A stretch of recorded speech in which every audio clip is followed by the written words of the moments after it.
참 여러분들이 복 많이 만드시기 바랍니다. 받는 게 아니라 여러분이 만들어 주셔야 되는 거죠, 뭐. 어, 이 연말 연시를 거치면서 올해 새해 첫 번째인데 그동안 우리가 많이 얘기했고 제가 좋은 경제에 대한 좋은 얘기 한 번도 안 했는데 이게 숫자로 많이 확인이 되고 있습니다. 그래서 첫날 정말 얼마나 나쁜가 뭐 하는데 이런 내용들은 여러분들이 숙지하셔서 설날 앞두고서 아마 지역구에서 많은 분들 만나셨을 때 근거 자료로 좀 활용하셨으면 좋겠다라는 말씀을 드리고요.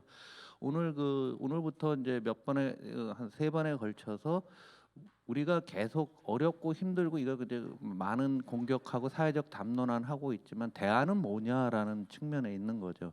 그 대안 중에서 고용에 대한 창출 효과가 굉장히 큰 게 한류입니다, 사실은. 반도체보다 일자리는 훨씬 많이 만들어내는 게 한류고요.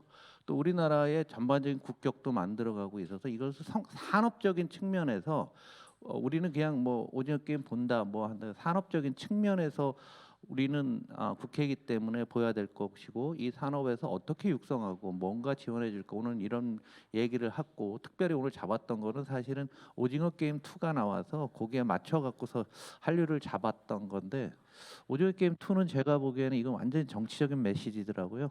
절차적 제도적 민주주의가 얼마나 오히려 더 폭력적이고 뭐 이번 거는 완전히 저는 그거로 봤는데 어제 그 제작자도 그런 비슷한 얘기를 했던 것 같습니다.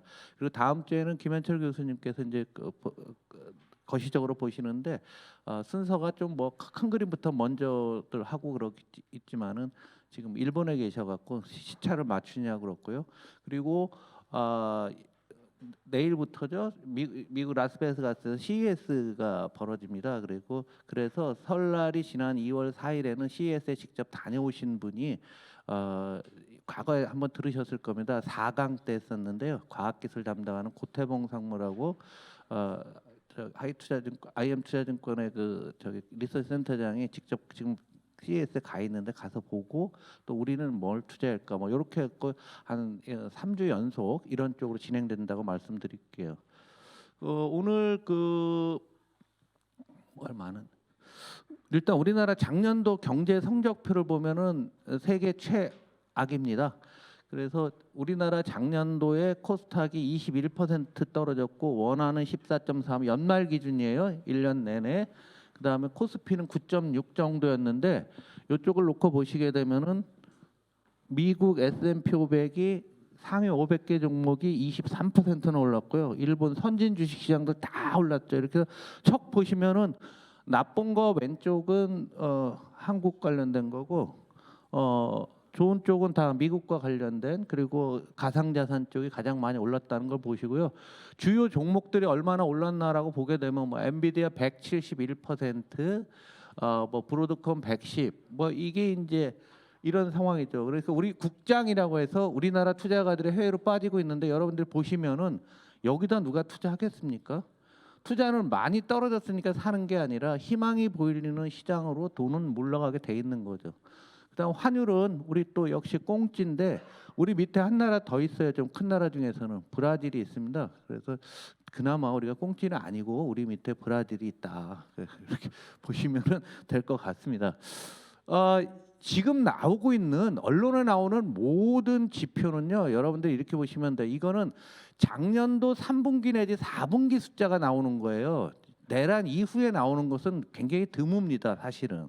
그러니까 지금 우리가 보고 있는 것들을 되게 나쁘다라고 나오고 있지만 알고 봤더니 그거는 지금 게 아니라 이번 내란 사태가 나기 전에 발생했던 거죠. 그러니까 뭐 예를 들면은 뭐 자영업자 대출연체 18조 원. 이거 지난해 3분기 기준이잖아요. 취약 대출연체 11.5, 경매 2개월 때 3,400건, 13% 넘어선 대부업 연체율 이런 거 9월 말 기준입니다. 네? 소상공인 폐업 공제지원 이런 거 다 마찬가지로 작년 거란 얘기입니다. 이 사태 전에. 그럼 이 사태가 났으면 더 나빠질 거고 그러한 숫자는 설 지난 이후에 조금씩 나오기 시작할 거란 얘기죠. 그러니까 2월이나 3월의 경제 체감은 더 나빠질 수밖에 없는 거죠. 그 이유는 여러분들 아시다시피 원화 환율을 제가 계속 이제 업데이트하면서 말씀드릴 텐데요. 이게 계속 여러분도 꼭 말씀을 해주셔야 되는 게 우리나라 금융시장이 딴 나라보다 유독 어려웠던 거는 바로 2022년도 10월에 있습니다. 레고랜드 사태, 김진태발 고위부도 사태가 나오면서 금리도 오르고 환율도 올랐었어요. 그래서 이때 망가졌는데 딴 나라도 나쁘긴 나빴지만 한국이 특별히 더 나빴던 거는 바로 여기서 정책 실패가 있었던 거예요. 지금 많은 사람들이 얘기를 안 하는 게 코로나 얘기 안 하고요. 레고랜드 사태 얘기를 안 하고 있어요. 우리 당에서 이건 집중적으로 얘기를 해야 돼. 이게 정책 실패잖아요. 코로나 때문에 다 전 정부 탓하고 있지만 코로나 때 그렇게 돈 안 쓴 나라가 어디 있어요? 코로나 때 제대로 대응한 나라 있습니까? 우리나라 뭐 열심히 했다고 하면 별거 아니잖아요. 여러분들이 왜 코로나 얘기를 제가 국회에 있을 때 혼자 얘기했거든요. 여적도 아무도 얘기 안 합니다. 코로나 때 어마어마한 정책들을 썼고 그 후유증들이 나오는 시점에서 레고랜드 사태 나왔을 때 정부가 내 돈 안 갚는다. 정부가 정부 돈에 보증한 거 나 보증 못해. 나 안 갚아도 돼. 이런 말도 안 되는 소리를 했던 거죠. 그러면서 한 달을 끌었어요. 그 당시에도.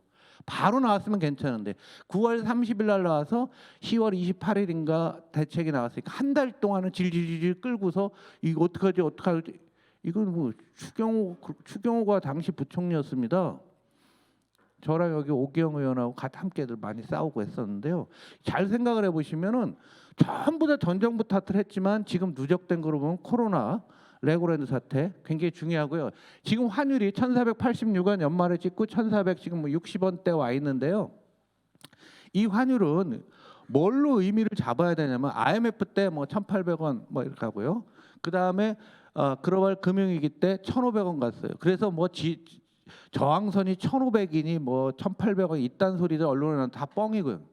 그거는요. IMF 외환이 아니라 어느 날 갑자기 우리의 외환이 부족해지고 아무도 몰랐던 어찌 보면 그때 한국만 당한 게 아니잖아요. 그 당시에 말레이시아, 인도네시아 안 당한 나라가 없어요.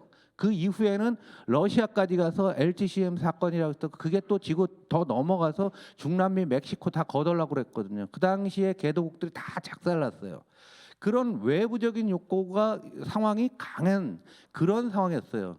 글로벌 금융위기도 2008년 9월 16일 날 리만이 부도나면서 이제 본격화되기 시작을 했는데 그 당시랑 한번 우리가 비교를 해보면 그것도 한국이랑 큰 문제가 없었죠.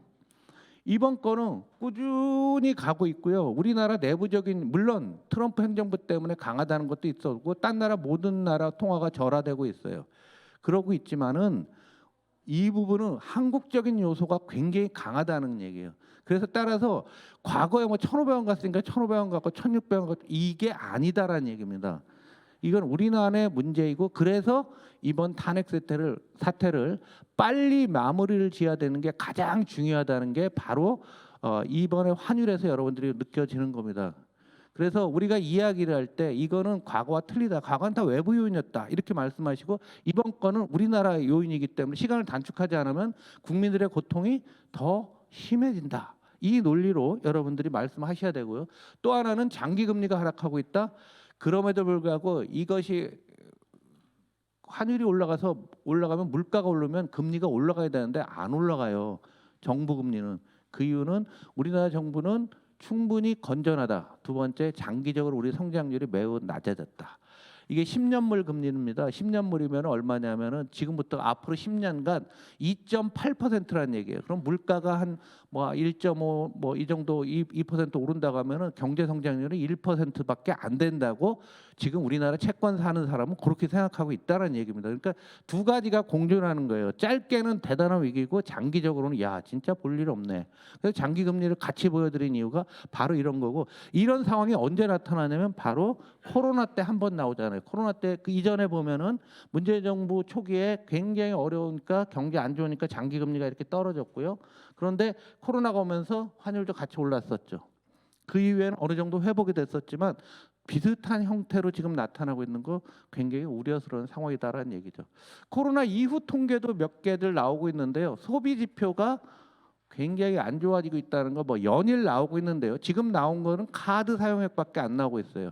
아마 설 지나고 나서부터 많은 내용들이 너무 어렵다고 하는데요. 예를 들어 환율 때문에 이런 거예요. 은행이 중소기업 대출을 줄이고 있어요. 왜 줄이냐면 BIS 비율이랑 은행이 맞춰야 될 자기 자본 비율이라는 것은 분모가 자산이고 분자가 자본이라 이렇게 쉽게 생각하세요. 그런데 밑에 있는 분자가 달러로 된 것도 많아요. 달러 자산이 많으니까 분모가 달러로 된 게 많은데 해외 돈으로 있는 것에 한국 돈으로 바꾸게 되면 분모가 커지게 되겠죠. 산수예요. 분모가 커지고 분자인 자본은 밸류업 한다고 작년에 돈 많이 썼거든요. 배당도 많이 주고 기억나시죠? 은행주 많이 올랐잖아요. 그러니까 분모는 줄어들고 분자는 줄어들고 분모는 확 커지게 되니까 비율이 떨어지니까 애꿎게 중소기업 대출을 거둬들이는 이런 상황까지 지금 발생하고 있는 거죠. 그래서 최근에 중소기업 대출을 연말에 많이 거둬들여 갖고 이 후폭풍이 아마 설 주변에서 나올 가능성이 상당히 있다라고 보는 게 오늘 아침에 보면 여러분들 그 신동아 아파트라고 굉장히 크죠. 63빌딩진 신동아 건설이 오늘 법정 관리 들어갔습니다. 63빌딩진 신동아 건설이 파밀리라고 하잖아요. 참고로 제가 신동아 아파트 삽니다. 요건 이제 심리조사예요. 심리로 야 앞으로 어떨 것 같아? 1월달에 다 나빠요. 이거는 이제 탄핵 이후에는 다 나빠요. 심리적으로 좋은 게 하나도 없고요. 산업별로 보게 되면은 우리 소상공인 일반 서민들이 많은 섬유, 의복 및 가죽 신발 뭐 이런 쪽들이 가장 나쁘게 그리고 이제 여기는 이제 제조업이고 비제조업들 보게 되면은 건설, 전문과학, 정보통신, 도소매 이런 쪽이 굉장히 안 좋습니다. 참고로 지금 우리 민주당에서 건설 경기 부양하자 이런 소리를 정말 해본 적이 없는데요. 건설 부분이 파급 효과 경기 단기적인 효과는 상당히 크고 지금 얘네는 아까 말씀드린 레고랜드 사태 때부터 지금 2년 반을 헤매고 있는 애들입니다. 그래서 여기서 무너지게 되면 일자로 늘어나기도 상당히 어렵고 지금 건설하시는 분들은 거의 고사 직전이다. 이렇게 보시면 될 것 같습니다. 그래서 제가 이 그림 여러 번 해서 수정을 했죠. 지금까지는 이 작년 23년 1분기를 바닥으로 해서 수출은 좋아졌고 내수는 뭐 그냥 내려가는 거고 그래서 이렇게 좀 좋아졌다가 작년 1분기를 고점으로 해서 전체 요거랑 요거 더하기 한 게 요거라 보면 수출도 꺾이고 있고 내수는 뭐 이렇게 주구장창 나쁜 상태가 돼서 지금 계속 떨어진다. 그러나 결정적으로 떨어지지 않는다. 여기서 폭 꼬꾸라지지 않는다. 제가 오늘 10번째인데 10번 계속 얘기했어요. 이거는 외부에서 갑자기 발생한 쇼크가 아닙니다. 그리고 정부도 그냥 노는 거 아니에요.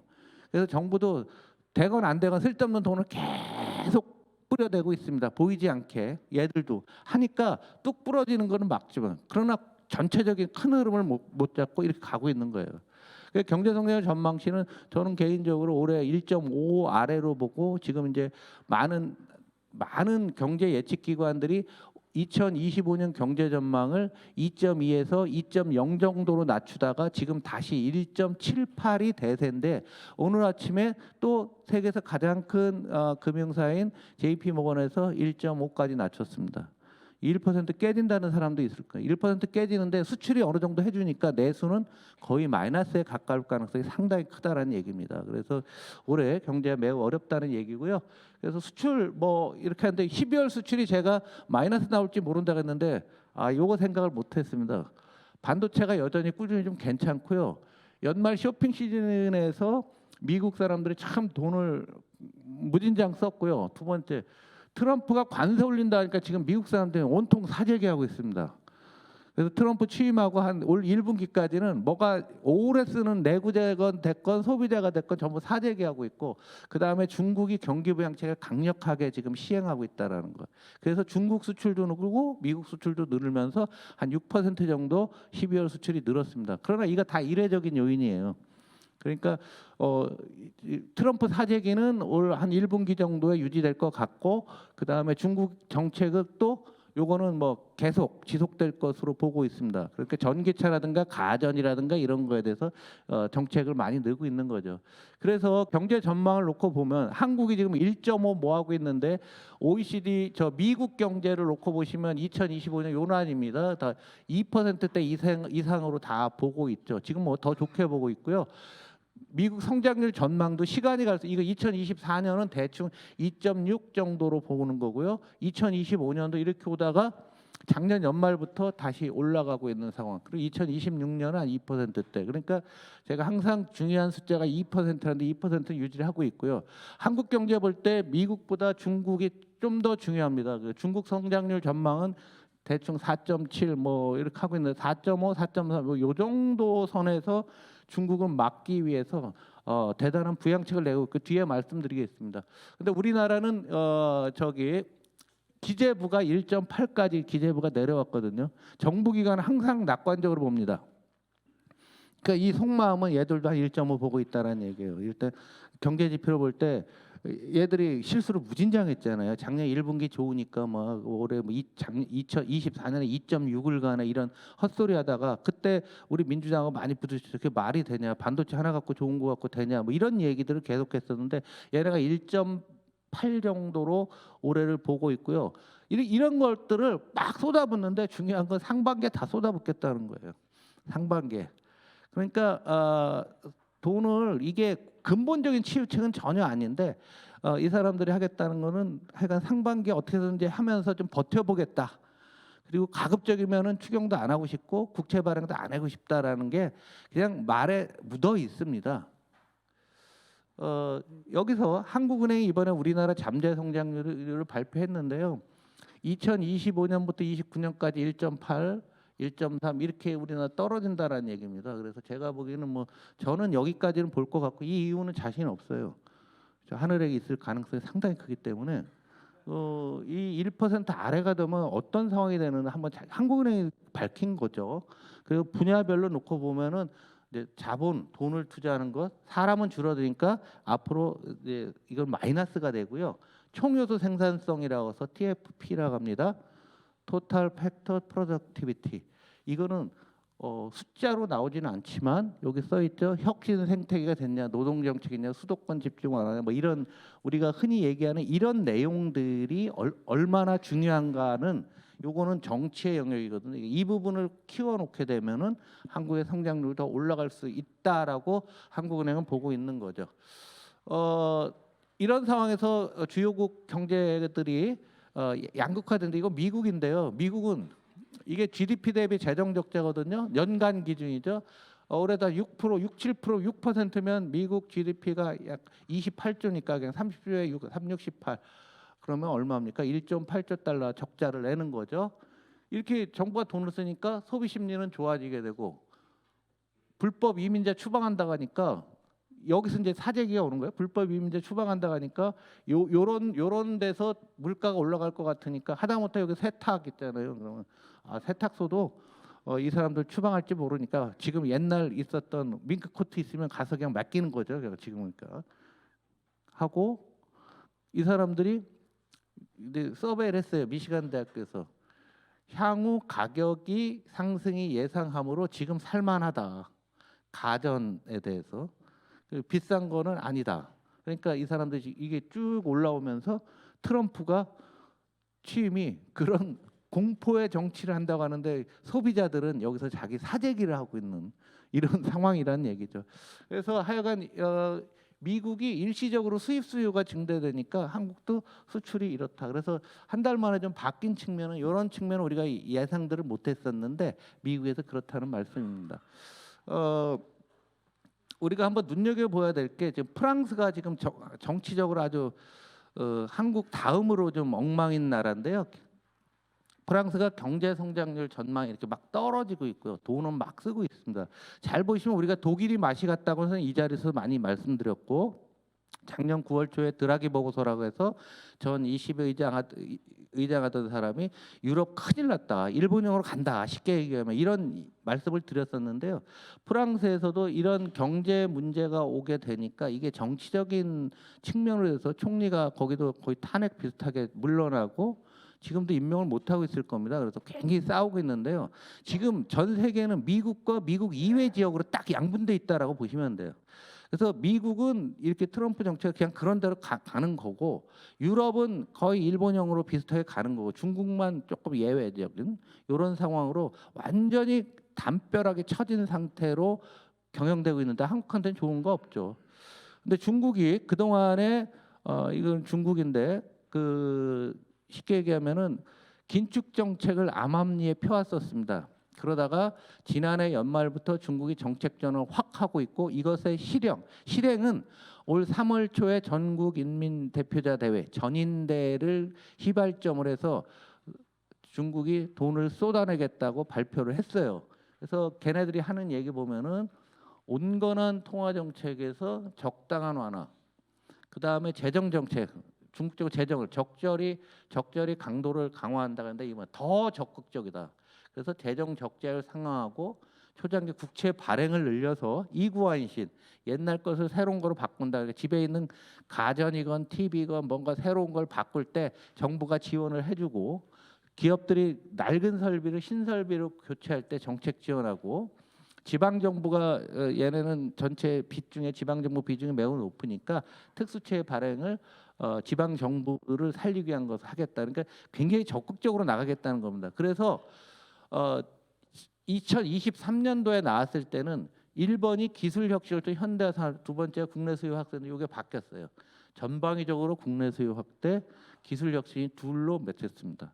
그러니까 중국은 미국이랑 기술 패권 전쟁 좀 천천히 할 테고 일단 우리 내수가 급해 이런 얘기를 하고 있는 거죠. 그래서 중국 성장률을 보시면 얘네가 지금 5%를 유지하는데 앞서 보시다시피 4.5, 4.7을 한다는데 5% 충분하지 않습니다. 다시 한번 산수 불러드릴게요. 1% 성장하게 되면 일자리가 200만 개 늘어난다고 했잖아요.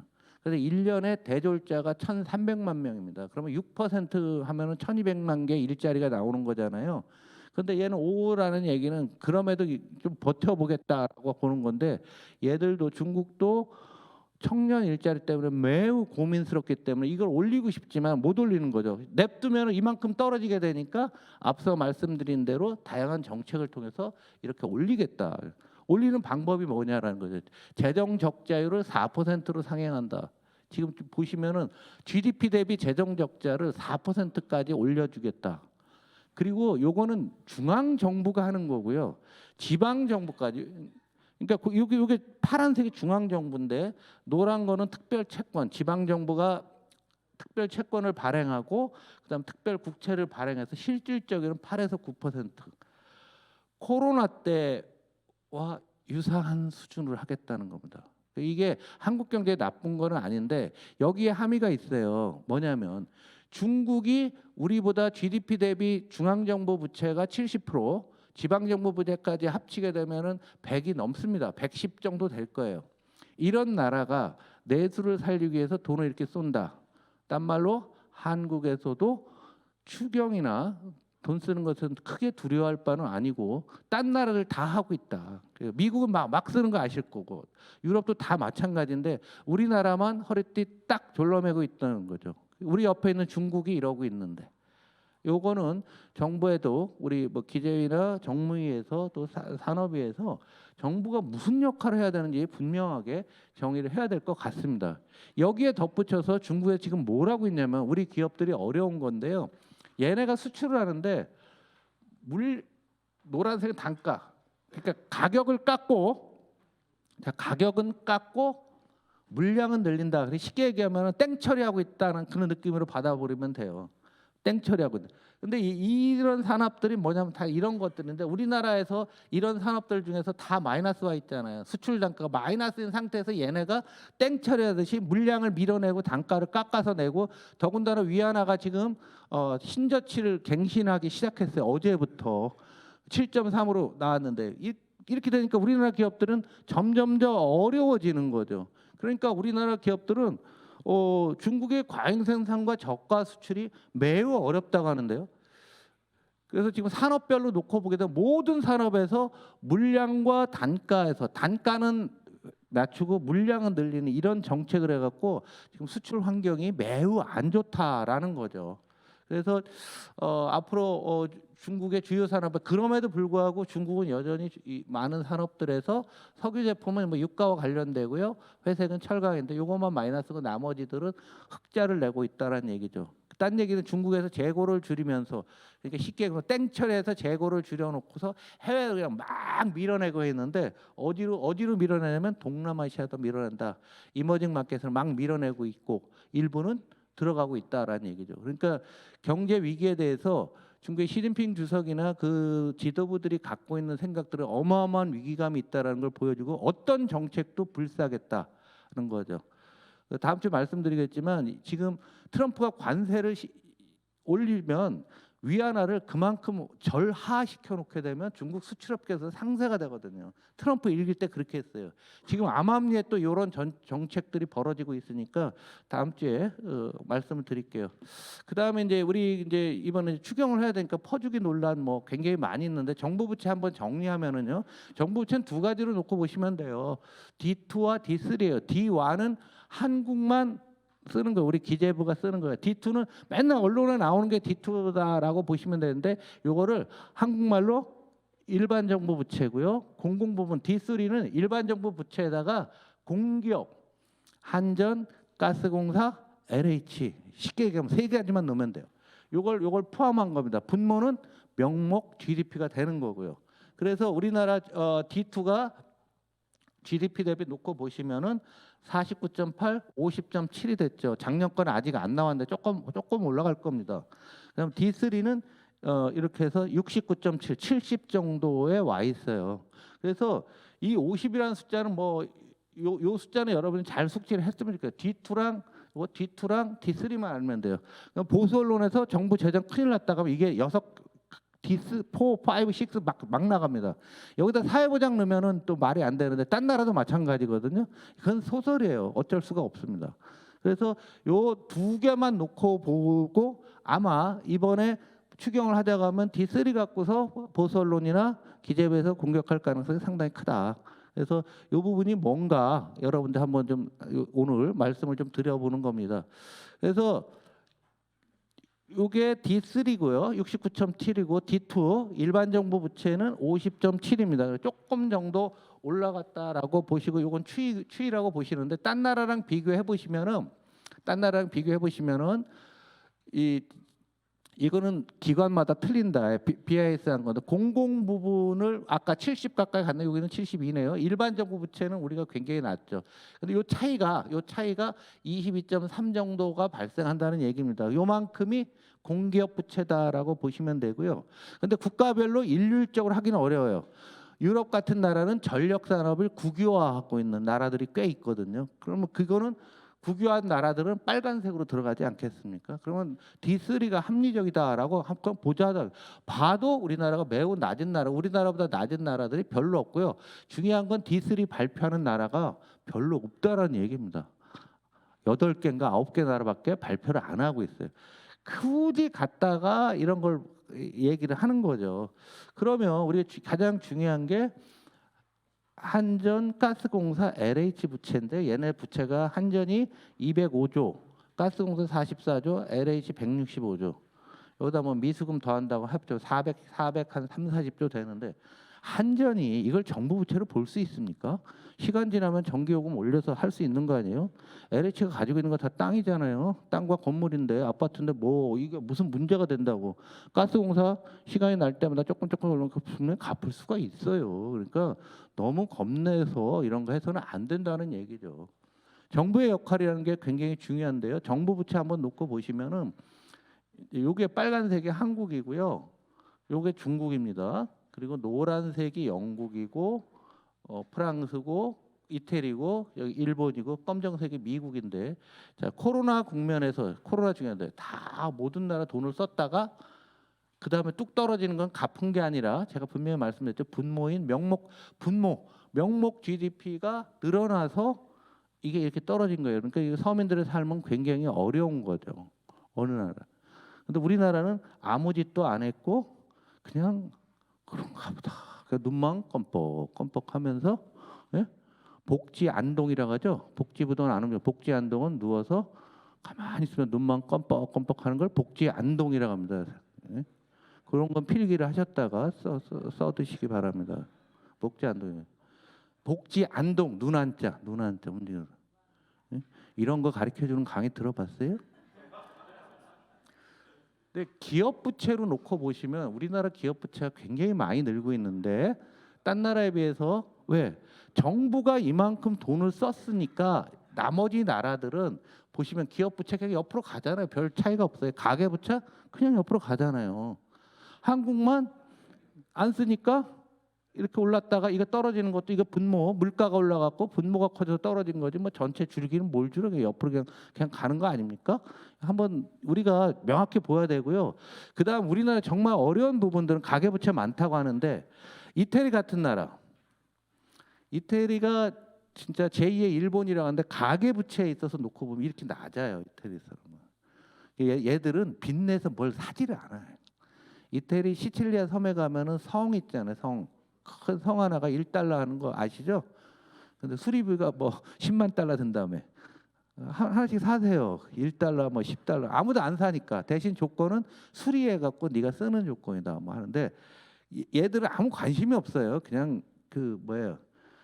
맛있는 거 먹고 축구나 보다가 중간 저녁에 와인이나 때려 먹고 뭐 예술이 좋네 뭐 이렇게 사니까 부채를 늘릴 이유가 없죠. 우리 같이 액티브한 민족은 이건 아닌 거죠. 굉장히 틀립니다. 그래서 이 유럽이 망가진 애 뭐냐는데 굉장히 시간이 오래 걸리는 것은 정부가 가계와 기업의 빚을 정부가 대신 써준 거고요. 우리는 정부는 복지 무슨 동 복지 안동하니까 이 사람들이 돈을 써갖고 지금 웃을 일이 아니에요. 이거 해결할 방법이 없어요. 지금 해결할 방법이 없을 정도로 어렵다는 얘기죠. 그래서 국가별로 이렇게 보시고요. 마지막으로 지금 그 여러분들 배 아픈 얘기 말씀드리면 제가 2년 전 경제는 민주당 할 때 배터리 처음 나왔을 때 에코프로가 그 당시 20몇만 원이었는데 참 많이 올랐네요 하고 보여드렸어요. 그때 배터리 양극재, 음극재는. 그런데 그게 150만 원 갔거든요. 그 다음부터 제가 굉장히 어려웠습니다. 유사 종목 좀 가르쳐 달라고. 저도 우연히 봤는데 이번에 그런 일이 양자에서 나오고 있습니다.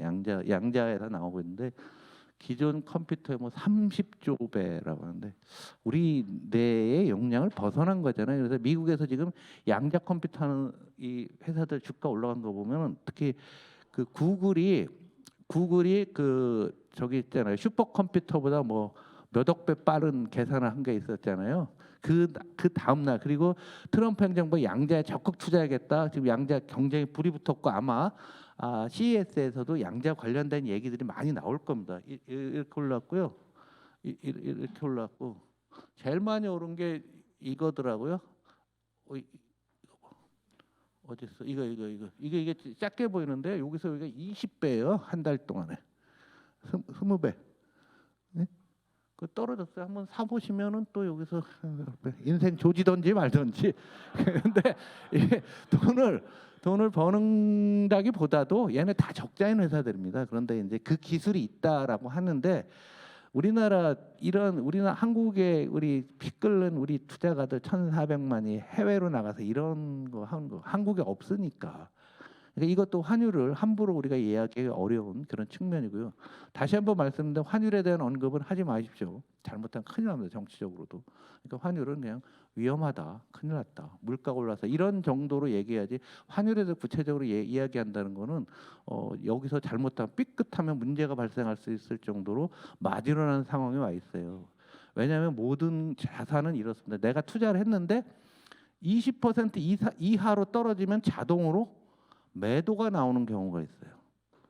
로스컷이라고 합니다. 로스컷이라고 해서. 시스템 트레이딩이라는 게 그거예요. 이거 밑으로 떨어지면 사야 되는 거 아니야? 그런데 떨어진 건 이유가 있으니까 이것은 자동으로 기계가 팔아버립니다. 이게 채권이 될 수 있고 주식이 될 거. 반대의 경우도 있죠. 야 이거 보다가 조금 얼마 이상 올라가면 나 따라 사야지. 이런 컴퓨터 트레이딩들이 많이 발생하고 있기 때문에 의원님들은 특히 환율에 대한 말씀은 각별히 유의해서 해주시기 바랍니다. 마지막으로 오늘 저기 아이디어는 트럼프 출범하다 트럼프 대통령이 책을 썼다라는 거 들어보셨습니까? 이게 이런 책이 있더라고요. 그 한국에도 많이 팔렸었어요. 2006년인가 나왔는데 이 사람은 가요사계는 이 사람 굉장히 유명한 사람이죠. 내가 보기 이 사람이 쓰고 이 사람이 돈 된 것 같은데 하여간 이 책 내용이 이렇게 돼 있어요. 그래서 일단 읽어는 봤을 거 아니에요. 그러니까 트럼프 대통령이 우리가 보기엔 막 나가는 것 같지만 경영자로서 이거 헤드는 제가 다 붙인 거거든요. 이런 것이 리더, 돈 벌기 위해서 리더가 되기 위해서는 필요하다라고 얘기를 했던 거죠. 그래서 오늘 꼭 한번 읽어보시고 우리 의원님들한테 필요하실 것 같아서 잔소리 삼아서 갖고 왔고요. 이것도 성공한 사람 7가지 습관 있죠. 이거 7가지거든요. 다시 한번 좀 우리가 한번 이런 것을 새해니까 새겨 보시기 바랍니다. 이상으로 제 강의는 마치고요. 말씀드린 대로 한류를 산업적으로 여러분들이 한번 오늘 살펴보는 이런 시간이 됐으면 좋겠습니다. 마치겠습니다.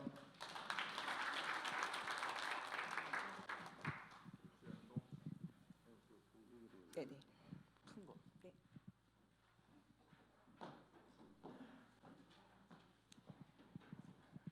예, 안녕하세요. 방금 소개받은 한국수출입은행 해외경제연구소의 김윤지입니다. 오늘 제 의원님들 모시고 말씀드릴 내용은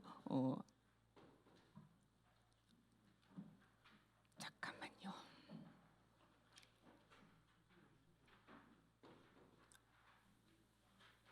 이게 앞으로 가려면 어떻게 가야 되죠? 네. 네네. 네, 오늘 의원님들과 말씀드릴 내용은 설계되지 않은 성공 한류라는 내용인데요.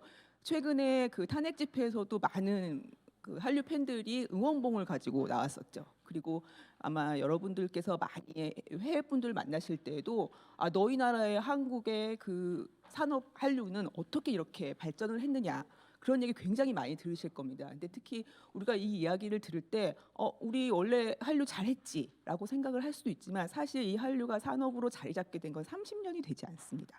이 30년 동안 도대체 무슨 일이 있었길래 이렇게 큰 성공을 이루게 되었는가를 사실 우리가 잘 설명하지 못하는 경우가 많습니다. 특히 제목을 설계되지 않은 성공이라고 이야기한 거엔 2가지 의미가 있는데요. 첫 번째는 해외에서는 아직도 한류의 성공에 대해서 이거는 뭔가 정부가 설계해서 만들어낸 것일 거야라고 보는 시각이 아직도 많이 있습니다. 특히 지난 잼버리 실패 때 그 실패가 되니까 많은 한류 그 아이돌들이 나와서 다시 성공적으로 만든 예가 있잖아요. 이런 것들을 보면서 해외에서는 이것 봐, 뭔가 정부에서 다 만들어진 아이돌들이니까 이렇게 정부가 뭐 하자고 하면 다 나서지라고 생각을 하는 경우도 아직도 있습니다. 우리를 그만큼 우리의 성공에 대해서 이렇게 낮춰보는 게 아직은 있어요. 서구에서는. 하지만 우리는 또 얘기할 수 있습니다. 우리가 그렇게 다 설계한 게 아닌 건 맞는데 그렇다고 우리가 아무것도 안 한 건 아니잖아. 정책도 분명히 역할을 했고 기업도 역할을 했는데 이게 어떤 식으로 전개가 되는지 잘 모르겠다. 이거에 대해서 오늘 좀 말씀을 드리도록 하겠습니다. 시간이 좀 부족한 것 같아서 빨리 좀 살 텐데요.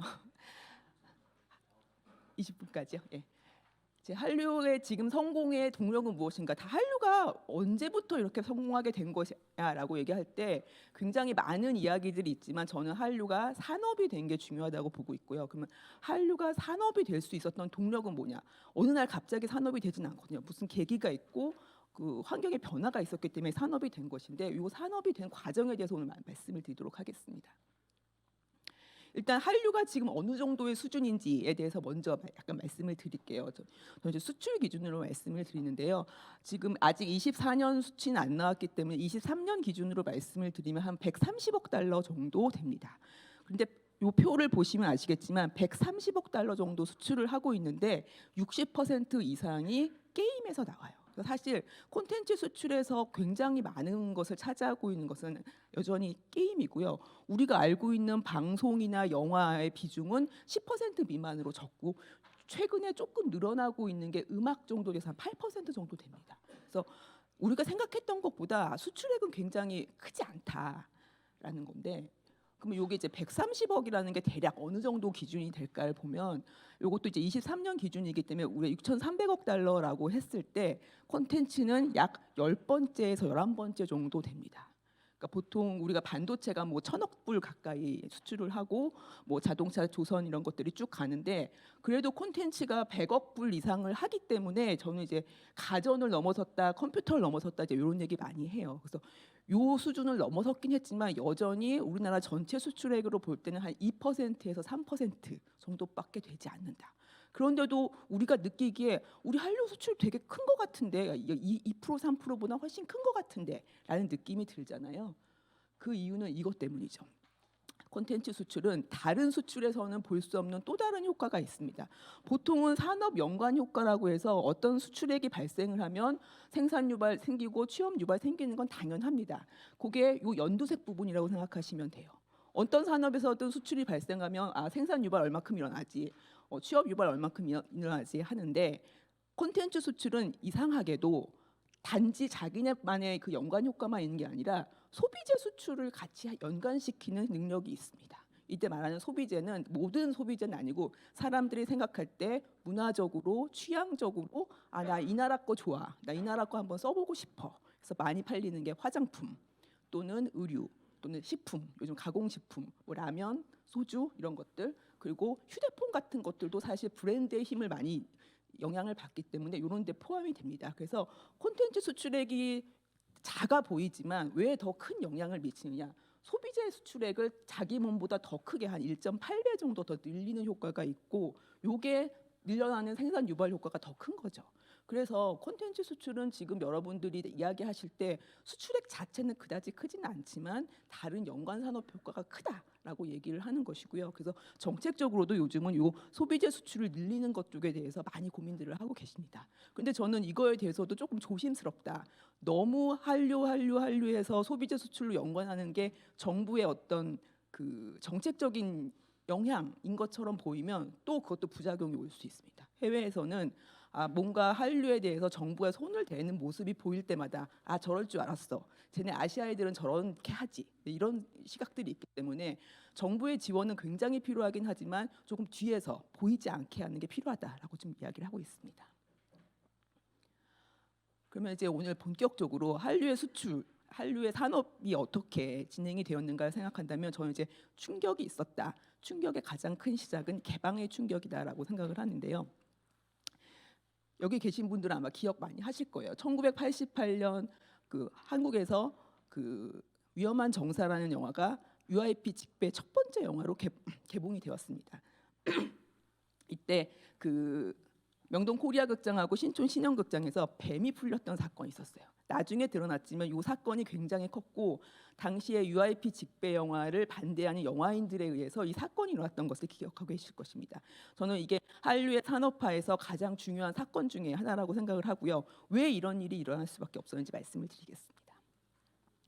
우루과이 라운드 협상을 다 기억하실 거예요. 우루과이 라운드 협상 우리 머릿속에는 쌀 개방했지라고 기억을 하고 계십니다. 그런데 사실 우루과이 라운드 협상의 가장 주요한 의제는 두 가지. 서비스 시장과 농산물 시장이었습니다. 서비스 시장의 핵심은 영화, 농산물 시장의 핵심은 쌀. 그래서 우리는 93년에 우루과이 라운드 협상하면서 쌀 시장 개방했다라는 기억하고 있는데 사실은 이때 가장 중요한 것 중에 하나가 서비스 시장, 즉 영화 시장을 개방한 거였습니다. 1985년부터 그 우루과이 라운드 협상이 진행이 되었는데요. 이때부터 계속 그 영화 미국 헐리우드 쪽에서는 한국의 영화 시장을 개방하라라는 압력이 들어왔습니다. 근데 사실 생각해 보면 우리 영화 시장 개방이 무슨 의미지라고 생각하실 수 있어요. 왜냐하면 우리 외화를 계속 받기 때문에. 개방의 의미는 이때까지만 해도 한국의 외화는 그 한국의 영화 제작자들만 수입할 수 있었습니다. 그러니까 헐리우드에서 직접 배급을 못하고 반드시 우리나라의 수입업자들을 거쳐야 되는 거죠. 근데 한국의 영화 산업을 보호하기 위해서 한국의 영화 수입에 대한 그 허가권을 어떤 식으로 줬냐면 한 해에 예를 들어서 한국 영화 20편을 제작해야 영화 수입권을 준다라는 식으로 한 거죠. 영화 시장을 보호하기 위해서. 그러면 당시만 해도 한국의 영화는 되게 재미가 없었기 때문에 돈을 못 벌었습니다. 모든 수입은 해외에서 외화를 수입해야 되는데 그러면 이 수입권을 얻기 위해서는 한국 영화를 만들어야 되는 거죠. 억지로 20편 빨리 만들고 나머지 해외화 수입해 와서 돈을 버는 이런 형태로 시장이 돌아갔습니다. 그러면 한국 영화의 제작비는 어디서 나오냐? 영화를 올려서 나오는 게 아니고 외화를 수입해온 돈으로 한국 영화 20편을 만들어줘야 되는 거죠. 그래서 미국에서 영화 시장을 개방하라는 의미는 헐리우드 업자들이 직접 배급을 하고 싶다라는 의미였고 한국의 영화 산업에 있는 분들은 이렇게 되면 한국 영화를 만들 제작비가 없어진다라고 생각을 했기 때문에 격렬하게 반대하기 시작했습니다. 영화인들은 항상 투쟁 잘하죠. 굉장히 잘하는데 이때부터 전통이 시작된 거죠. 이때부터 영화 시장을 개방하는 순간 한국 영화를 만들 제작비는 없어진다라고 생각을 했기 때문에 이때부터 싸우기 시작했습니다. 이렇게 싸움은 계속 진행이 됐는데 그래서 1988년에 UIP 코리아에서 한국 그 영화 시장이 개방이 되면서 처음으로 직배 영화가 나왔고 그때 위험한 정사 나온다고 했을 때 영화인들이 계속 반대를 하면서 뱀도 풀고 되게 유명한 감독님이죠. 정지영 감독님이 푸셨어요, 뱀을. 그래서 굉장히 큰 사건이었는데 당시에 88년 올림픽 기간이었기 때문에 넘어갔고요. 89년에도 시내하우스에 불도 지르고 최루탄도 쏘고 이런 식으로 계속 싸웠습니다. 하지만 이게 시대적 흐름이었기 때문에 우루과이 라운드 협상은 계속 타결이 됐고 결국 93년에 쌀 시장 개방되면서 영화 시장도 완전히 열리게 되었습니다. 즉 헐리우드 직배사들이 직접 한국의 극장에 배급을 할 수 있었고 그러면 한국의 수입업자들이 수입권을 갖는 게 의미가 없는 거죠.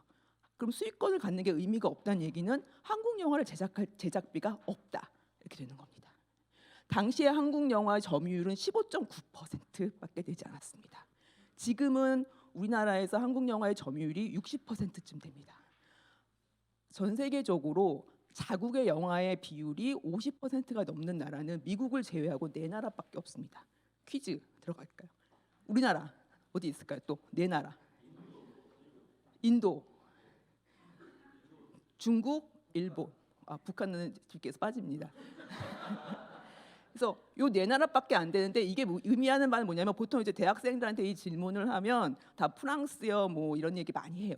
다 소용이 없다는 거죠. 50%못 넘어요. 50%를 넘을 수 있는 산업 기반을 가진 나라는 몇 개 되지 않고 이때 점유율이 15.9%밖에 안 될 만큼 굉장히 기반이 허약했는데 그리고 제작비도 없어진다라는 상황에서 우리가 60%까지 시장을 키웠다는 의미인데 이제 여기서부터 일이 벌어지기 시작했다는 거죠. 굉장히 불안한 상황이었습니다. 시장이 이렇게 불안해지면 분명히 이제 여기 계신 분들도 대책을 세워야 되죠. 정책을 만들어야 됩니다. 당시 1993년에 주라기 공원이라는 영화가 굉장히 전 세계적으로 히트를 했습니다. 그랬을 때 그 당시 이제 김영삼 대통령 때 과학기술자문회 이상희 위원장이 하는 과학기술자문회의 보고가 하나 나왔어요. 우리도 영상 산업을 잘 해야 된다라는 보고였고 이때 보고에 굉장히 중요한 이야기가 나왔습니다. 주라기 공원 1년 흥행 수입이 차 150만 대의 수출과 효과와 맞먹는다. 요즘은 이런 표현 되게 많이 쓰잖아요. 근데 이때 이 표현이 처음 나왔어요. 근데 이 표현이 처음 나왔을 때 이때 당시의 기사인데 내용을 보면 되게 비분 관계입니다. 자동차를 만들 것인가 영화를 만들 것인가 이런 질문을 받는다면 요즘은 영화를 만들다는 답변이 많을 것 같다. 우리나라가 2년간 피땀 흘려 만든 자동차를 수출해봤자 미국 영화 한 편 수입과 같다면 말이다. 요 느낌 아시겠죠? 시대적 분위기가 아니 그딴 영화 한 편이 야 우리가 2년 동안 차 수출한 거 똑같다고 가능해? 라는 게 사실 우리 모두의 정서였던 거죠. 하지만 이 보고서가 당시에 굉장히 큰 영향을 줬고 이 영향으로 정부 조직 체계에 처음으로 문화산업정책국이 신설이 됩니다. 그래서 이 문화업계에서는 이 보고서가 우리나라에서 문화산업 정책의 시발점이 된 보고서다라고 이야기할 정도로 이 보고서의 힘이 굉장히 컸습니다. 당시 그 김영삼 대통령도 이 세계화라는 단어를 굉장히 많이 하셨어요. 이 세계화라는 단어 자체가 이거죠. 우루과이 라운드 협상했고 우리는 더 이상 농산물 시장도 서비스 시장도 보호해 줄 수 없다. 우리는 보호해 줄 수 없기 때문에 각자 뭔가 좀 해보자라는 의미로 세계화를 많이 이야기하셨습니다. 그래서 이때부터 문화산업정책국이 처음으로 신설이 됐고 뭐 문화예술진흥법도 만들었고 영화진흥법도 만들고 이제 뭔가 시작을 합니다. 하지만 여기 다 법 만드시는 분들이시니까 아시겠지만 법만 만든다고 해서 뭐가 바로바로 되진 않죠. 씨만 뿌리는 단계였습니다. 씨만 뿌리는 단계였는데 1997년에 이제 IMF 금융위기가 빵 터지고 이제 김대중 정부가 새로 들어서게 되면서 경제 체제를 좀 새롭게 재편해야 될 필요성이 생겼습니다. 새로운 성장 동력이 필요하고 그럼 우리는 무엇을 할 것인가에 대해서 보통 지식정보 사회론 당시 유행하던 지식정보 사회론을 사용을 해서 코스닥 활성화 나왔죠. 우리 벤처기업 키워서 코스닥에 올려서 우리도 IT를 통해서 성장을 해보자 하면서 코스닥 시장 활성화가 나왔는데 당시 김대중 대통령이 문화산업에 대한 그 지능의 의지는 가장 높으셨던 것으로 알려져 있습니다. 많이들 아실 거예요. 특히 김대중 대통령이 오랫동안 정치 활동을 해오시면서 주변에 많은 영화인들이 있었고 영화인들이 옆에서 계속 얘기를 한 거죠. 우리도 문화산업을 잘해야 된다. 정부의 지원이 필요하다. 이런 얘기를 많이 하셔서 뭔가 산업을 지원을 해야겠는데 어떤 식으로 지원하는 게 필요할까? 저는 크게 세 가지가 되게 중요하다고 봤습니다. 첫 번째는 문화산업진흥기본법을 다시 만들어요. 앞에서도 뭐 예술진흥법 같은 것들이 있었지만 여기서는 좀 더 통 크게 문화산업이 국가의 기간 산업이다라고 딱 표시를 합니다. 그리고 문화산업진흥기금을 500억 원짜리 설치를 해서 이제 이걸로 대출도 해주고 투자도 하고 시작을 하죠. 그런데 아무리 이 기금이 크게 만들었다 해도 모든 것을 국가에서 지원할 수는 없는 거죠. 중요한 것은 민간에서 돈이 흘러갈 수 있도록 만들어주는 겁니다. 그러기 위해서 아이디어를 차용한 것이 코스닥 시장 활성화 방안에서 문화산업 전문 투자조합 세제 혜택을 만듭니다. 무슨 이야기인가 하니 벤처 기업들이 제조업에 투자할 때는 인센티브를 주잖아요. 세제 혜택을. 똑같이 코스닥 시장에서 문화산업 전문 투자조합, 즉 영화 펀드, 영화에 투자하는 펀드가 있다면 제조업에 투자하는 것과 똑같은 혜택을 주겠다라는 인센티브를 만든 거죠. 당시 코스닥 분위기를 기억하신다면 모든 재료가 있으면 다 투자가 될 때입니다. 돈들이 굉장히 많이 움직일 때였고 어디 좋은 재료가 없나라는 게 굉장히 많이 이야기되던 때였는데 요 이야기가 나오자마자 많은 투자자들이 영화도 한번 투자를 해볼까라고 생각을 하기 시작한 거죠. 이때부터 그 벤처 투자자들이 영화에 투자를 하기 시작했고 지금도 영화를 보고 나오실 때 보면 자막이 쭉 올라갈 때 무슨 기술 투자, 무슨 창투 많이 있잖아요. 요게 아직까지도 이어지고 있습니다. 그래서 한국 영화의 지금 현재 제작비의 한 70% 정도는 벤처 투자자들이 되고 있습니다. 이때부터 만들어진 전통이고 그래서 국가가 뭔가를 해줄 수는 있지만 모두 다 해줄 수 없기 때문에 민간에서 자본이 흘러갈 수 있도록 물꼬를 튼 거 이게 굉장히 큰 의미였던 거죠. 세 번째는 8길이 원칙이라는 그 문화산업 지원 기본의 문화산업 지원을 위한 그 거버넌스 논리를 정착시킨 것입니다. 요거는 사실 우리가 처음 만든 것은 아니고 영국에서 처음 만들어진 것입니다. 영국에서도 문화산업 지원을 할 때 8길이 원칙, 즉 지원은 하되 간섭하지 않는다라는 원칙인데 이 논리가 나오게 된 중요한 이유는 국가가 많은 것을 지원하잖아요. 국가가 많은 것을 지원하다 보면 다 할 수 없기 때문에 필연적으로 고르게 됩니다. 고른다는 거는 자기 입맛에 더 좋은 것을 더 많이 지원할 수 있는 가능성이 있죠. 근데 그러다 보면 문화가 정부에 휘둘리게 됩니다. 그래서 문화인들이 절대 그러면 안 된다. 지원을 하되 간섭하지 않는다. 즉 전문 기관을 따로 두고 국가는 이 전문 기관만 지원을 하고 모든 선택은 이 전문 기관이 자율적으로 할 수 있도록 해야 한다. 이게 8길이 원칙입니다. 즉 지원하되 간섭하지 않는다는 거죠. 그래서 지난 정부 때 블랙리스트 파동이 나왔을 때 많은 영화인들이 굉장히 많이 반대하고 그랬던 것 중에 하나가 우리는 8길이 원칙에 아래서 정부가 그러지 않기로 했던 건데 왜 그거를 회수하느냐라는 의미였던 거죠. 그래서 김대중 정부에서 사실은 모든 문화산업 정책의 뿌리가 다 완성이 됐다고 볼 수 있습니다. 첫 번째, 정부가 지원하는 기금을 만들었다. 두 번째, 그래도 정부가 다 할 수 없으니까 민간에서 자본이 들어올 수 있도록 만들었다. 세 번째, 지원 논리는 우리는 간섭하지 않는다다. 이 세 가지가 우리나라 문화산업 정책에 굉장히 큰 뿌리를 갖게 됐고 사실 정책은 뭘 했니? 라고 한다면 저는 이게 가장 중요했다고 봅니다. 이것이 이때부터 정착이 돼서 지금까지도 쭉 흘러오고 있다라고 볼 수 있는 거죠. 그래서 외국인들이 한국은 뭐 아이돌도 그렇고 다 정부가 알아서 만든 거 아니야? 아니에요 라고 할 때 우리 사실 이 얘기할 수 있는 거죠. 우리가 정부가 한 거는 이 정도입니다 라는 거죠. 시장이 개방이 돼서 정책이 만들어지면 기업들도 뭔가 해야겠죠. 보통 한류라는 단어가 언제부터 쓰이기 시작했냐라면 분분합니다. 단어기 때문에. 근데 보통은 가장 많이 이야기하는 것이 중국의 1997년에 서양이 목요일에 드라마가 처음으로 방영이 되기 시작합니다. 그때 그 전국 시청률이 15%면 지금도 어마어마한데 굉장히 큰 효과였어요. 그래서 이때부터 중국 언론에 한류가 불어오고 있다라는 단어가 많이 나와서 보통 한류의 기원을 사랑이 뭐길래라고 이야기를 합니다. 그러면 사랑이 뭐길래라는 단어는 어쩌다가 중국에 이때 흘러가게 됐는가에 대해서 말씀을 드리겠습니다. 좀 전에 말씀드렸던 것처럼 이제 김영삼 정부 때 여러 가지로 변화가 이제 생기기 시작했습니다. 하지만 더 중요한 거는 우리나라 한류 상품들이 뭔가 품질이 좋아져야 해외에도 수출을 할 수 있겠죠. 한국의 드라마는 사실 60년대, 70년대도 있었어요. 80년대도 있었고. 근데 한국의 드라마들이 본격적으로 재미있어진 것은 90년대 이후라고 이야기를 합니다. 그 왜 90년대 이후냐? 두 가지가 중요했는데 첫 번째는 문민정부 출범. 민주적인 분위기가 확산이 됐죠. 그리고 가장 중요한 것은 국회에서 검열철폐를 하게 만들어 주셨습니다. 검열철폐가 되기 때문에 방송국 안에서 대본 검열하지 않고요. 아무거나 만들 수 있도록 된 거죠. 그래서 민주적인 분위기가 확 정착이 되는 게 어느 나라에서든 그 문화산업이 발전하게 되는데 가장 중요한 요소입니다. 그 두 번째는 90년대 초반이 사실 우리나라 경제가 굉장히 좋았습니다. 굉장히 되게 좋았고 컬러 TV가 막 보급이 되면서 그 광고 시장이 굉장히 커져 나갈 때였습니다. 그런데 1991년에 SBS가 개국을 해요. 그 이전에는 KBS랑 MBC밖에 없었는데 SBS가 처음으로 생깁니다. 두 개 방송사에서 세 개 방송사가 되면서 경쟁이 치열해졌죠. 어떤 경쟁이면 광고 경쟁.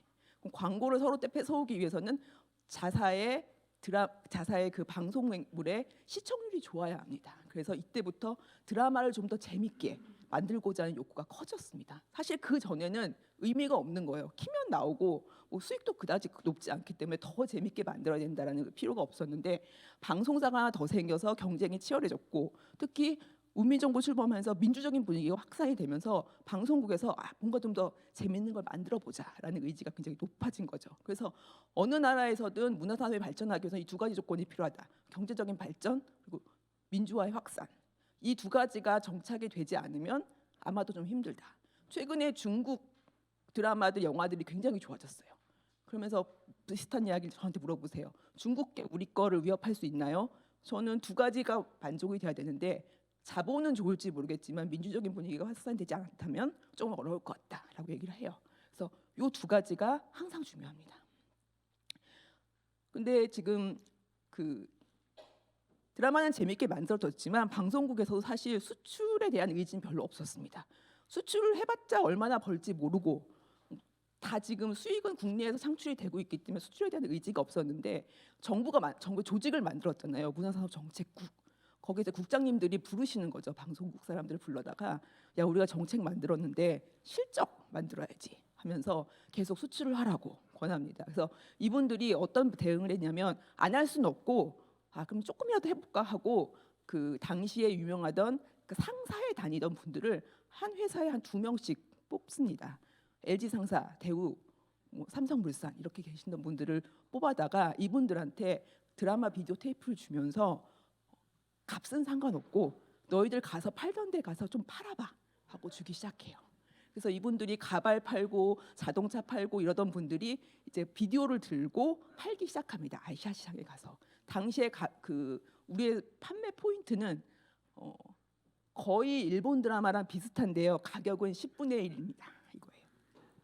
왜냐하면 당시에 가격은 중요하지 않고 우리가 팔아보자라는 게 되게 중요했기 때문에 가격에 상관없이 그런 식으로 팔기 시작한 거죠. 아시아 시장에서 조금씩 먹히기 시작했어요.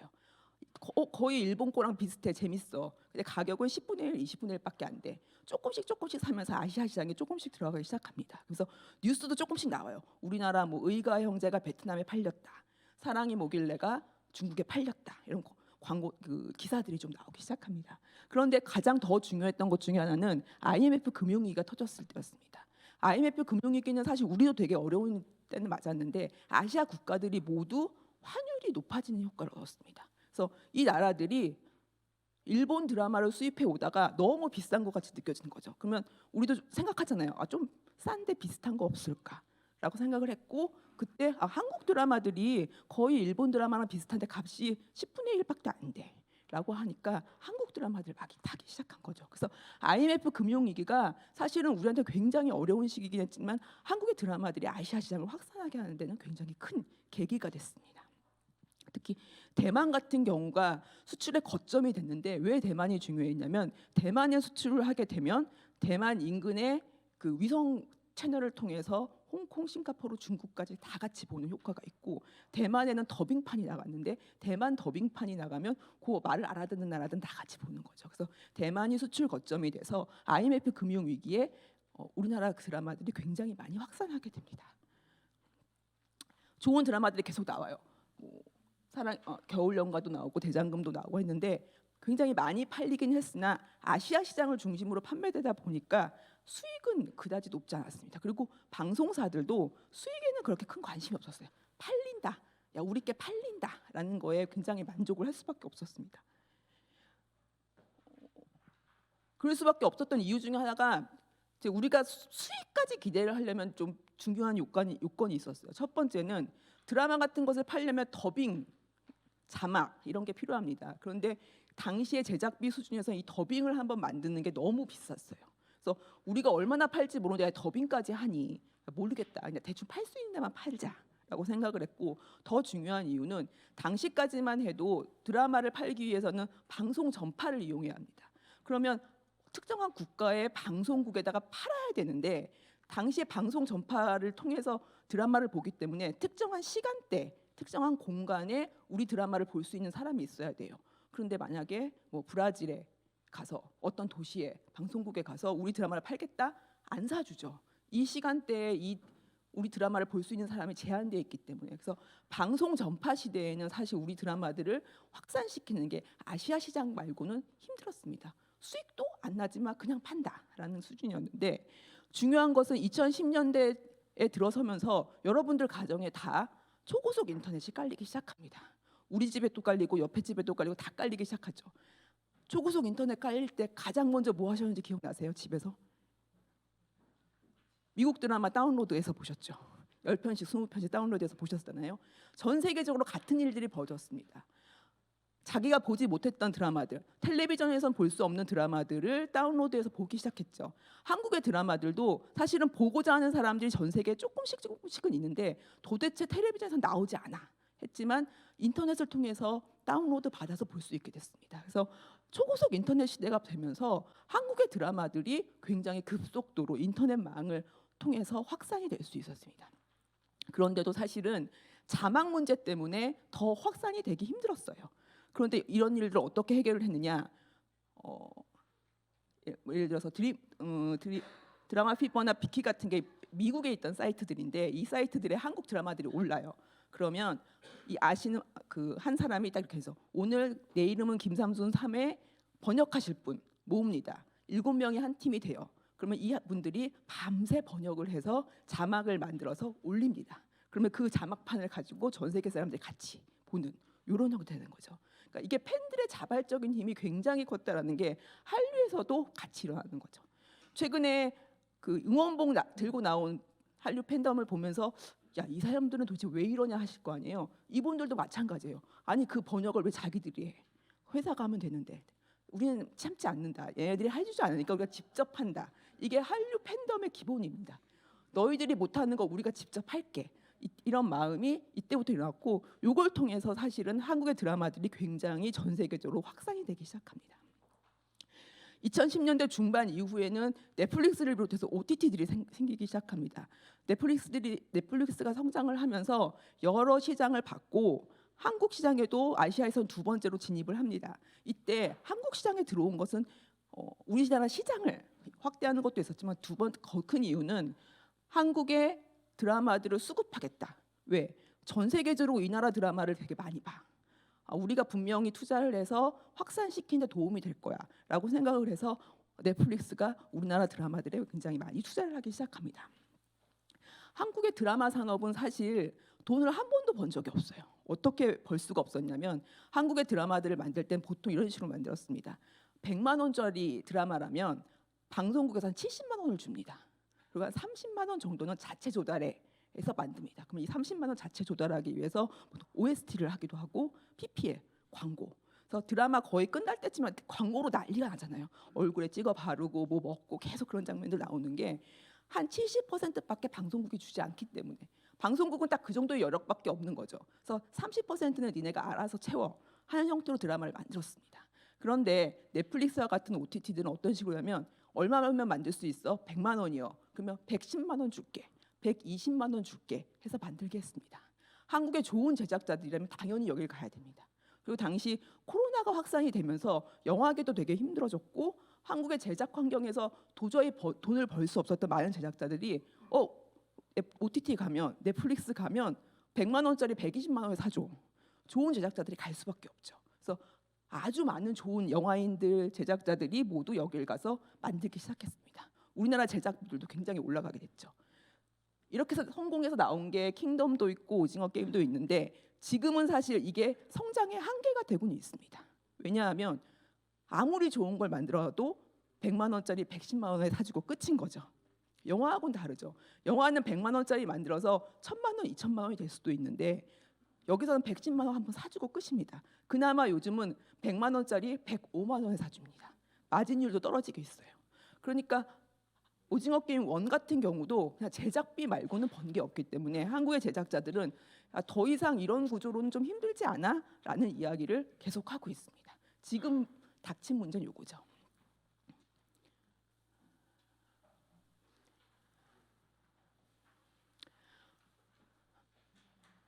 드라마가 이렇게 성장을 했고 사실은 아까 김대중 정부 때 민간 자본이 들어오게 하면서 한국의 영화 산업이 굉장히 바뀌게 되었는데 제일 중요한 것은 산업화에서 제일 중요한 것은 자본이 끊임없이 들어올 수 있는가의 여부입니다. CJ가 영화 산업에 들어온 게 올해로 딱 30년째 됩니다.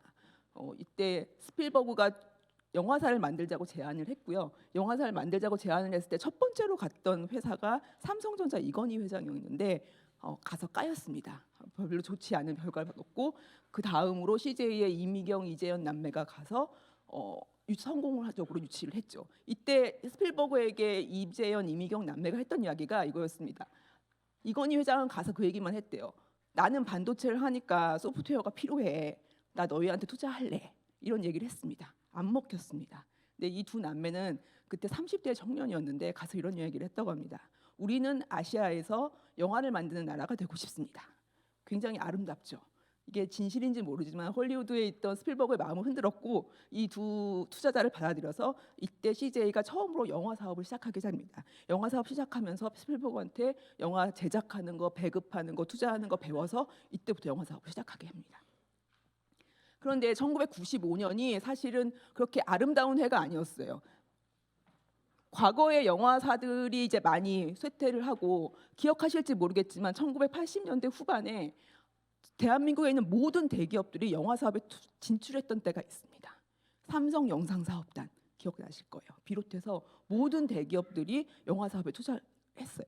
왜 했냐면 이때 비디오 시장이 굉장히 커지면서 소프트웨어를 갖는 게 중요하다 해서 영화 사업에 모두 투자를 했습니다. 그런데 이들이 들어왔을 때에도 사실은 영화 사업을 잘 모르는 대기업들이기 때문에 누군가랑 같이 만들어야 됩니다. 같이 만들어야 되는데 옛날에 있는 영화 사업 하시는 분들하고는 잘 안 맞았어요. 뭔가 새로운 인력이 필요했는데 80년대에 대학가에서는 많은 영화 운동을 하시는 분들이 있었습니다. 영화로 세상을 바꿔보자. 프랑스 문화원, 독일 문화원 가서 영화를 보시면서 영화 운동을 하시던 많은 분들이 있었는데 이분들이 세상으로 나왔어요. 세상으로 나와서 나도 영화 사업을 좀 하고 싶은데 돈이 없네라고 생각을 했겠죠. 이때 대기업들은 이 80년대, 90년대 영화 운동을 하셨던 분들과 같이 영화를 만들기 시작합니다. 지금도 영화계는 다른 산업계, 문화계에 비해서는 굉장히 건강한 흐름이 있어요. 그 흐름의 기본이 여기죠. 80년대 영화 운동을 하셨던 분들이 당시에 대기업들과 손잡고 영화사를 만들어서 영화관을 만들기 시작했고 첫 번째로 나왔던 영화가 결혼 이야기였습니다. 삼성 영상사업단, 삼성의 돈으로 영화 운동을 하셨던 제작자, 기획자들이 새로 영화를 만들어서 새로운 영화들이 나오기 시작했습니다.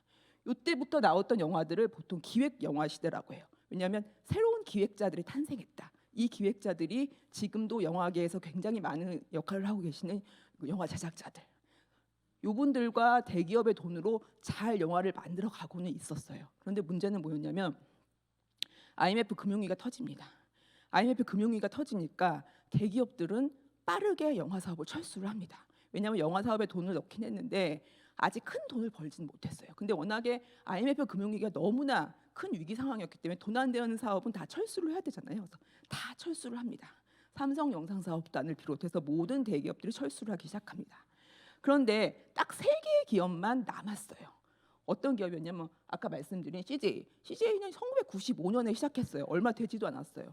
더 중요한 거는 우리는 최초의 멀티플렉스인 CGV 강변을 만들고 있어. 나는 1998년에 이거 개관할 건데 우리는 이거를 조금 더 볼래. 왜냐하면 자기들이 스필버그에게 배운 바에 의하면 이 멀티플렉스 영화관이 생기면 뭔가 영화 시장이 달라질 수 있다고 했기 때문에 조금 더 가보자 하고 생각을 한 거죠. 오리온도 롯데도 같은 입장이었습니다. 다 모두 다 멀티플렉스 영화관을 준비하고 있었기 때문에 이 세 기업만 남고 모든 대기업들이 철수하게 됩니다. 그러면 영화 시장에서 지금 어떤 일이 생겼냐면 갑자기 돈을 내고 있던 대기업들이 싹 사라졌어요. 싹 사라지고 영화 기획자들은 어떡하지? 나 이거 돈 어떤 사람 돈으로 영화를 만들지? 하고 있었는데 그때 아까 말씀드렸던 그 김대중 정부에서 코스닥 투자 활성화로 문화사업 전문 펀드에 투자해. 그러면 인센티브 줄게 했잖아요. 그래서 벤처 투자자들이 대기업 대신 돈을 투자하기 시작합니다.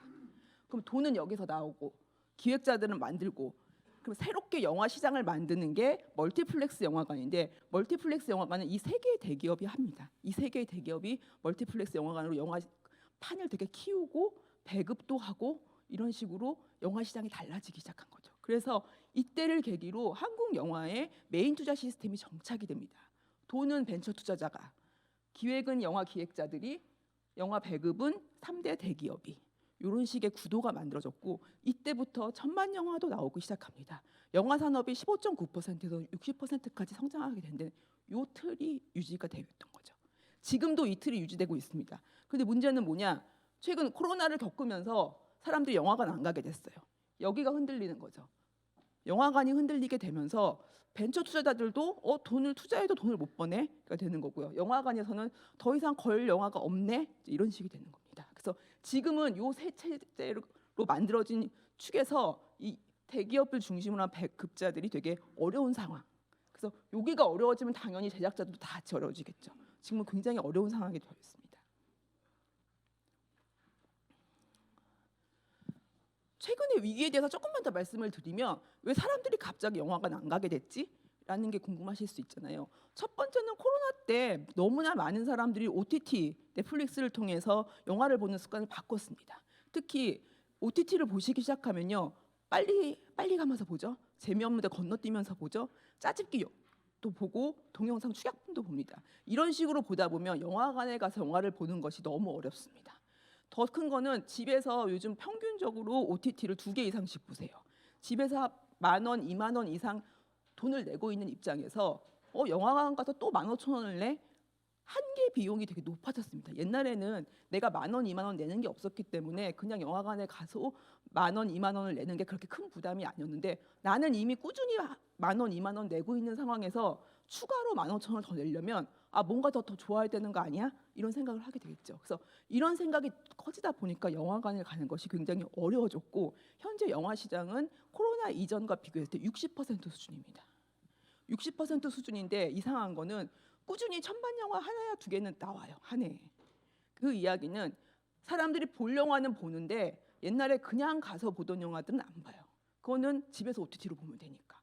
그래서 영화 시장 규모는 한 60%밖에 되지 않았지만 실제 영화인들이 느끼는 시장의 규모는 30% 이하입니다. 왜냐하면 천만 영화 두 개는 다 가져가고 나머지 시장이 된 거니까. 그래서 영화 시장은 굉장히 어렵게 된 상황이고요. 그러면 OTT 잘 되니까 다 사람들 OTT 가서 만들면 되잖아라고 생각할 수 있겠지만 그게 또 그렇지가 않죠. OTT들은 아까 어떻게 말씀드렸어요? 매절 판매를 해요. 한 번 사주고 끝나요. 100만 원짜리 만들면 110만 원 주고 끝.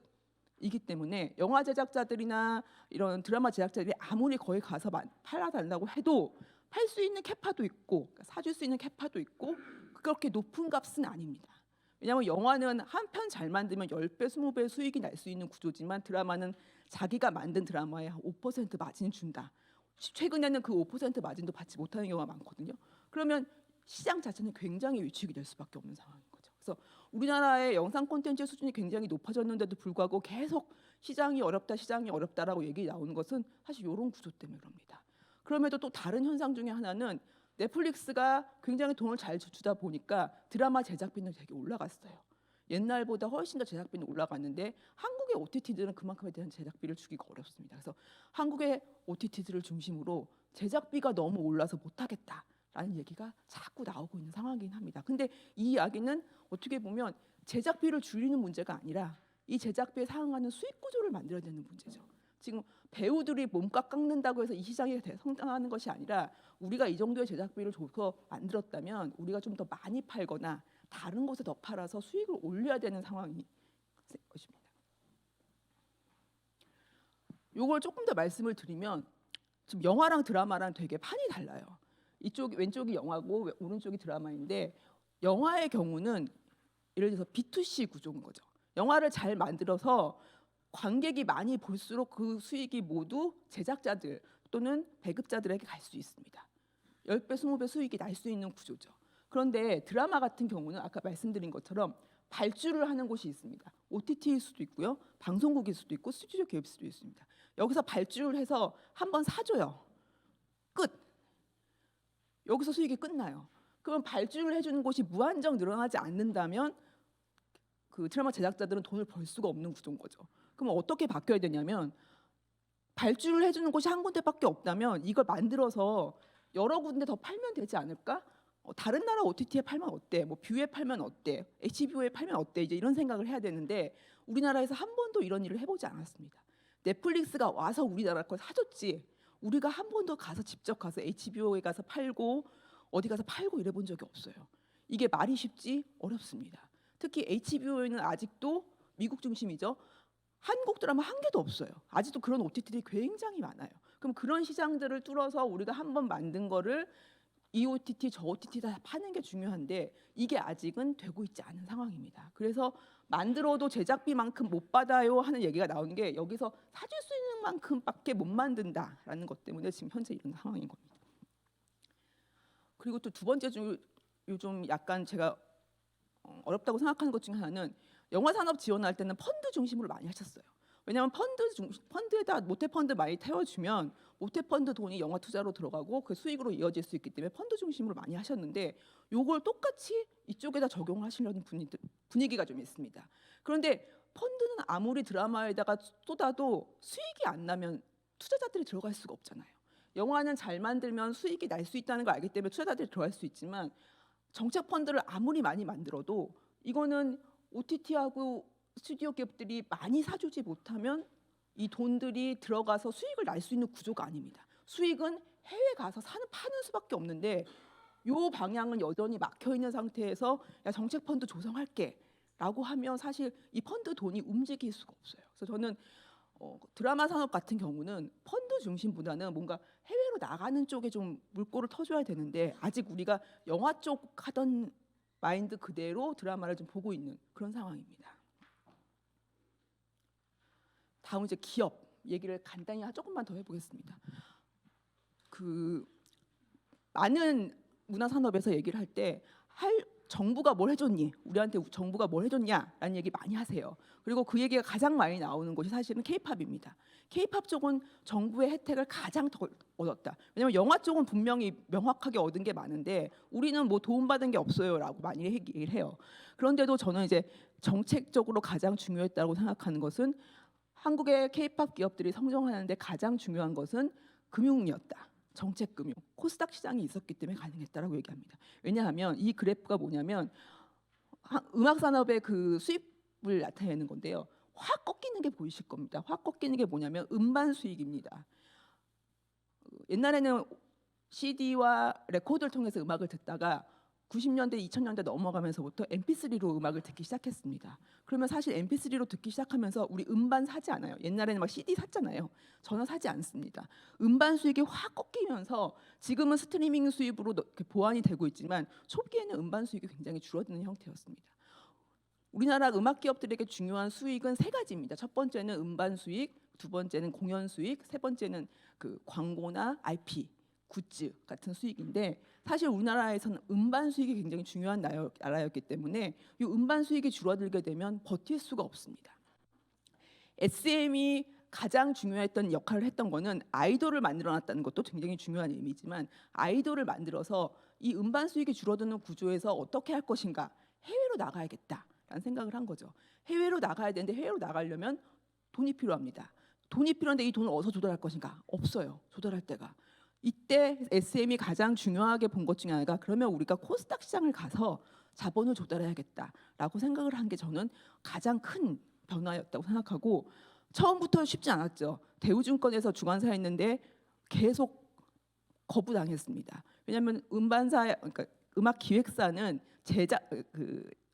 제조업과 다르기 때문에 그 코스닥 등록을 통과시킨 게 너무 어렵기 때문에 한 7번, 8번을 떨어져서 계속 심사를 트라이를 했고 결국 상장에 성공을 합니다. 성공하면서 자본 들어왔고 그 돈으로 사실 보아 일본 성공하고 이제 해외 진출을 할 수 있게 된 거죠. 그래서 요 K-팝 기업의 성공의 모습이 다른 기업들에게도 모두 전이가 돼서 JYP도 그렇고 YG도 그렇고 지금 하이브도 그렇고 모두 다 아이돌로 성공을 한다. 이 성공한 걸로 코스닥 시장 들어간다. 코스닥 시장 가서 자본 들어와서 해외 진출한다라는 형태로 성공을 하게 된 거죠. 여러 가지 그 K-팝 기업들의 성공 과정에서 또 중요한 흐름 중에 하나가 우리가 해외 시장은 계속 트라이를 했지만 아시아 시장까지는 잘 갔어요. 근데 여전히 미국 시장 들어가는 것은 어려웠습니다. 우리 보아도 가서 실패했고 비도 실패했고 원더걸스 실패했고 다 실패했어요. 그러면서 우리가 딱 깨달았어요. 안 된다. 미국 시장은 안 돼. 우리가 안 돼. 왜냐하면 미국 시장에서 아시아 사람들을 그렇게 보지 않아. 안 된다 했는데 갑자기 2012년에 싸이의 강남스타일이 나오면서 갑자기 뻥 터졌습니다.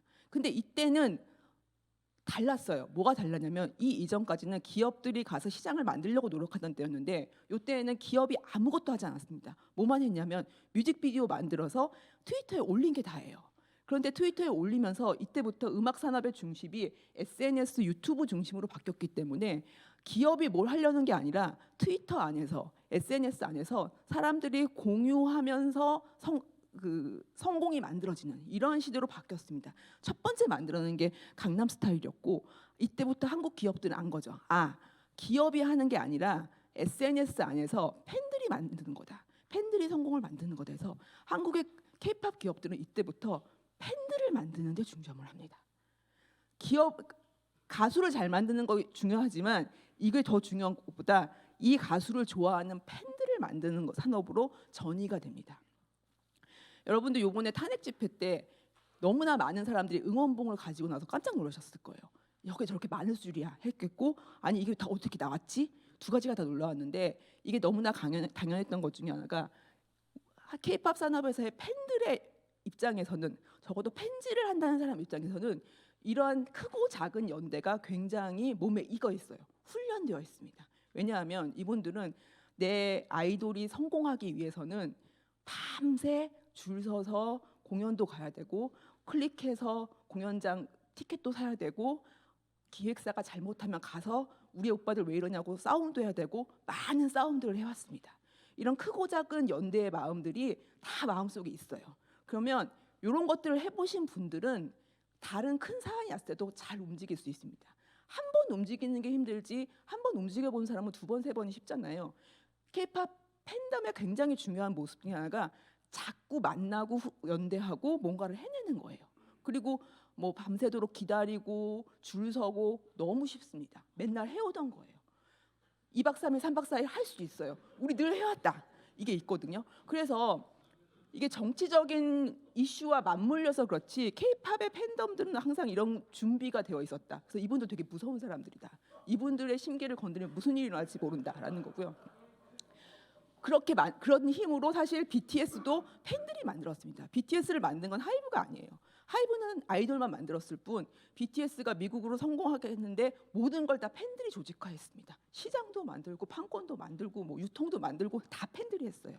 그래서 이때부터 K-팝 산업이 좀 달라지기 시작했습니다. 이 이전까지는 아이돌을 만드는 게 K-팝의 핵심이었다면 이 이후부터는 아이돌은 기획사가 만들고 이들의 성공은 팬이 만든다. 그래서 팬덤 산업으로 바뀌었습니다.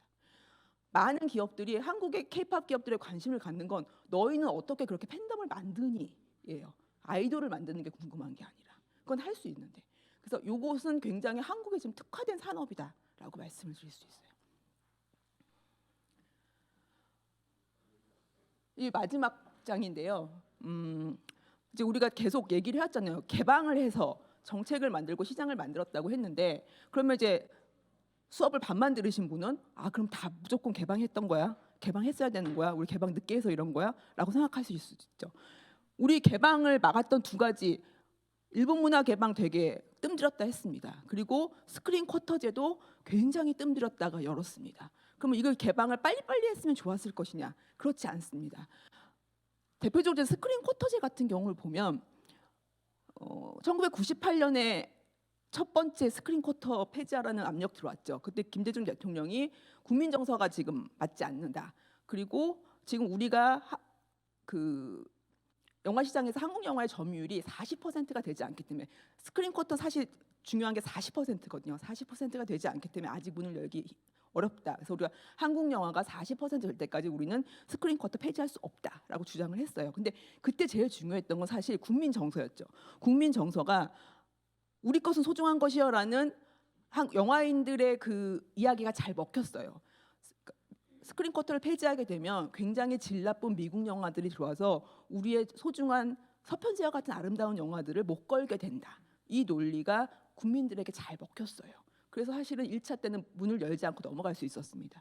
그런데 2차 FTA 추진하면서 스크린 쿼터에 대해서 다시 한번 압력이 들어오기 시작합니다. 그런데 2003년은 어땠냐면 1998년과 비교해 봤을 때 한국의 영화 산업이 엄청나게 성장했어요.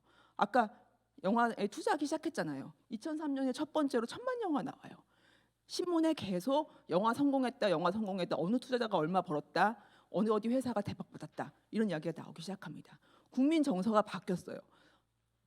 질 나쁜 미국 영화 때문에 서편제 영화를 못 올리는 게 아니라 야, 더 좋은 서편제 영화를 만들려면 시장 개방해야 되는 거 아니야? 라는 식으로 국민들의 정서가 바뀌었습니다.